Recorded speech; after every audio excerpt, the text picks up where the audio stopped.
la première école primaire de Khombole qui s'appelle actuellement École 1, ont initié l'association de la promotion 66-67 de l'école de Khombole dont je suis membre et l'association des amis d'enfance de l'école 1 qui sont nos jeunes cadets de quelques années et qui donc ensemble avons voulu rendre un peu la monnaie à la commune, à la communauté, et notamment donc aller faire des activités médicales de visite systématique aux élèves de l'école primaire 1 et qu'on a étendu cette année et l'année dernière à l'école 2 mais également à l'école de Ndingler parce que dans notre association il y a des origines de Ndingler et aussi chaque année on prend un dara en plus. Donc on fait une visite médicale systématique chez ces élèves à la recherche de pathologies, surtout des maladies chroniques qui sont susceptibles d'entraver leur scolarité. Donc, et dans ce moment-là, on essaie de prendre en charge ces maladies pour que l'enfant puisse mener une scolarité normale. Et combien d'années quelle est la... Cette année, nous avons ciblé les élèves qui sont inscrits donc en CI. Parce que les années précédentes, nous avons eu l'occasion de voir l'ensemble des élèves du CI au CM2. Maintenant, comme les autres élèves, à chaque fois, donc désormais, on prend ceux qui sont nouvellement inscrits ou bien transférés. Et cette année, donc, on avait ciblé 576 élèves sur l'ensemble de ces différentes écoles, école 1, école 2, école de Ndingler et le Dara, un des Dara de Gandiol. Et sur les 576, nous avons vu 567, donc il n'y a que 9 élèves qui n'ont pas été vus. Donc, voilà. Et puis nous avons rencontré différents types de maladies qui sont les maladies courantes chez les enfants.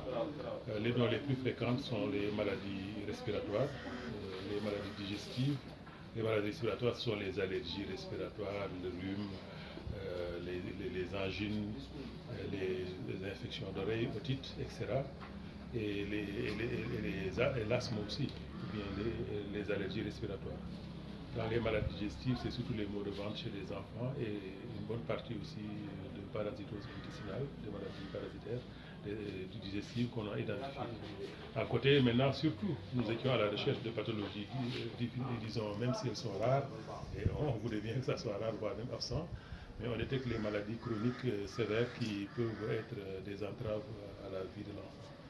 C'est notamment, on a détecté un cas de maladie cardiaque chez un enfant, un cas d'épilepsie par exemple, un enfant qui fait des crises épileptiques récurrentes, un enfant qui fait par exemple, qui a des signes d'une maladie des reins, qui est une maladie chronique, donc à prendre en charge, etc. Et quelques cas d'asthme qui ne sont pas contrôlés. Voilà, donc la liste est assez longue, il y a 479 cas de pathologies différentes, mais je vous ai cité les plus fréquentes.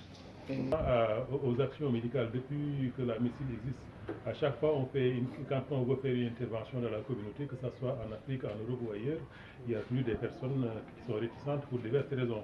Et dans la grande majorité des cas, c'est parce qu'ils ont une mauvaise compréhension de l'action qui est proposée. Ici, examiner un enfant ne peut pas comporter un danger, donc en aucun cas. Même si on devait lui administrer des médicaments, nous sommes de la communauté. Et nous sommes issus d'ici, nous sommes formés ici, etc. Et puis je crois que ce soit le ministère de la Santé, les autorités locales, tout le monde ne peut pas se mettre dans un complot pour administrer à l'enfant des problèmes qui lui posent, des médicaments qui lui posent problème. Donc si bien que finalement donc, avec des enfants.